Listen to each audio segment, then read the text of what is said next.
Bonjour! Un influenceur TikTok a retiré ses enfants de son école, attention, pour une raison extrêmement grave, et je le comprends tout à fait, hein. Son enseignant, enfin l'enseignant des enfants, pesait 90 kilos. Voilà, c'est tout, merci, au revoir. Oui, un gourou des affaires, donc un influenceur de business, bon, disons, ça a été traduit de l'anglais, fustigé pour avoir retiré ses enfants de l'école parce que l'enseignant avait 200 livres de trop, donc 200 livres, c'est à peu près 90 kilos. Oui, oui, on en est là. Un gourou des affaires et influenceur des médias sociaux a été critiqué pour avoir admis avoir retiré ses enfants de leur école après avoir appris que leur professeur pesait 90 kilos. Genre, mais de quoi je me mêle? Enfin, qu'est-ce que c'est ça qui fait son cerveau à l'enseignant? C'est ça qui fait qu'il puisse enseigner à des élèves ou qu'il est intelligent, il passe 90 kilos. Donc non, il ne peut pas enseigner. Bon. Escrone, un investisseur immobilier autoproclamé évidemment, hein, et un mentor révolutionnaire, a fièrement partagé sa rhétorique humiliante avec ses 1,2 million de followers dans un TikTok publié plus tôt ce mois-ci. Évidemment, c'est un TikToker, hein, quoi attendre de plus d'un TikToker? Et ils ont toujours, enfin c'est toujours des gens complètement, je ne vais pas dire le mot, mais ils ont toujours des millions de followers, je ne comprends pas. Le jour où j'ai retiré mes enfants de l'école, c'était lorsque j'assistais à une conférence parents-enseignants et que l'enseignant était en surpoids de 200 livres, Seigneur mon Dieu, a déclaré Crone, apparaissant dans un bureau avec les pieds posés sur une chaise. Bon.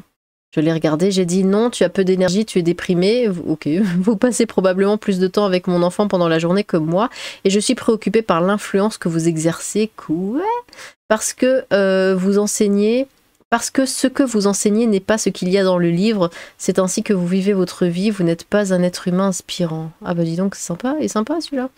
Le quadruple auteur spécialisé dans l'immobilier s'est ensuite lancé dans une tirade affirmant que la plupart des enseignants sont sans inspiration et détestent leurs emplois notoirement mal rémunérés, mais bénéficient de la sécurité de l'emploi.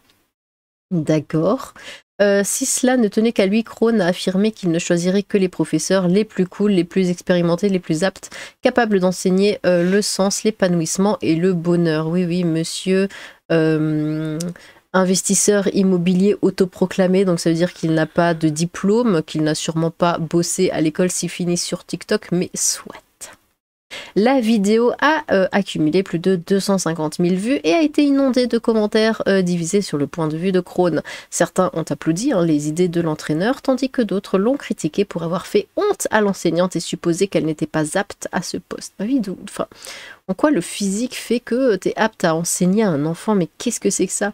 Et en quoi son physique fait qu'elle serait déprimée aussi?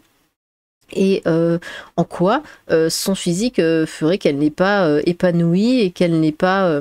comment? C'était où? Je sais plus, pas inspirante, voilà, bon. L'obésité est un problème de santé et non un défaut de caractère ou un problème de moralité. Ce message est en toute confiance ignorant. Vos enfants devraient être à l'école, a écrit un utilisateur. Je suis en surpoids et je suis un excellent professeur. Je ne suis peut-être pas cool et en forme, mais je suis vraiment bon dans ce que je fais. Vous faites valoir d'excellents arguments, mais vous m'avez perdu à cause de la honte du poids, a déclaré un autre. Bah oui, en quoi du surpoids ça fait que t'es pas cool? Ça veut rien dire. Regardez, comment il s'appelle, Jack Black. Il est absolument génial. Il a un charisme dingue. Moi, je le trouve super cool et pourtant il est en surpoids. Enfin, ça veut strictement rien dire. De nombreux téléspectateurs ont déclaré qu'ils étaient d'accord avec les arguments de Crone selon lesquels les enseignants sont gravement sous-payés et que choisir l'enseignant d'un enfant serait idéal, mais ont déclaré qu'ils n'avaient pas le droit de juger sur la base des apparences. Bah oui, ça c'est complètement stupide. Comment sait-il qu'elle était déprimée? Si elle le lui disait, il devrait être gentil et lui suggérer de contacter l'administrateur pour obtenir de l'aide. Ne la dénigrez pas sur les réseaux sociaux, a déclaré l'un d'eux. Bah oui, surtout que si, admettons, qu'elle lui a dit qu'elle était déprimée, alors la balancer comme ça sur les réseaux devant des millions de personnes et dire que ouais, je dégage mes gosses de là parce qu'elle est grosse, je crois que ça va pas l'aider, hein. Certains utilisateurs ont même visé Crone et lui ont donné un avant-goût de sa propre médecine. Devrions-nous aussi juger les hommes chauves? Ouh. À tout interroger. D'autres l'ont traité de narcissique et d'autres non, moins savoureux.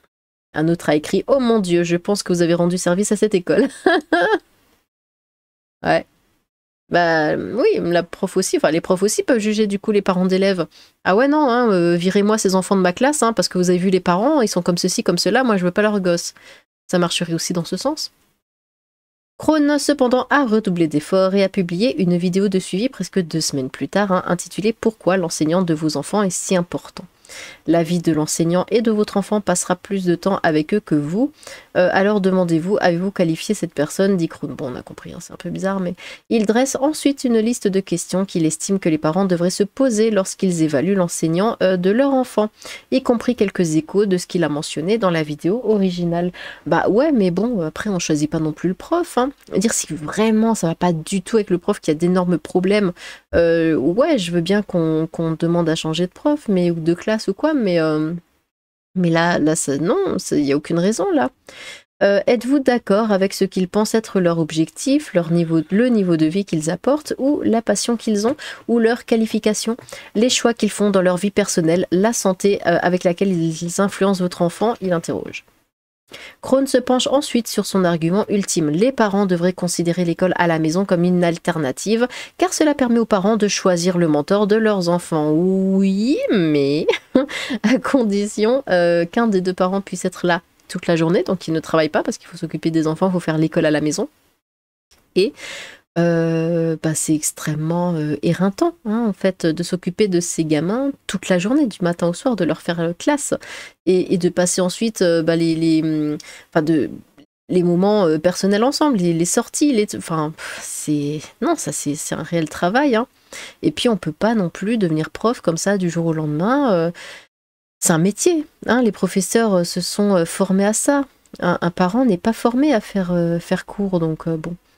Les enseignants se sont tournés vers les réseaux sociaux pour partager leurs propres histoires sur la façon dont ils gèrent le travail, nombre d'entre eux affirmant que les conditions de travail les ont contraints à quitter leur poste.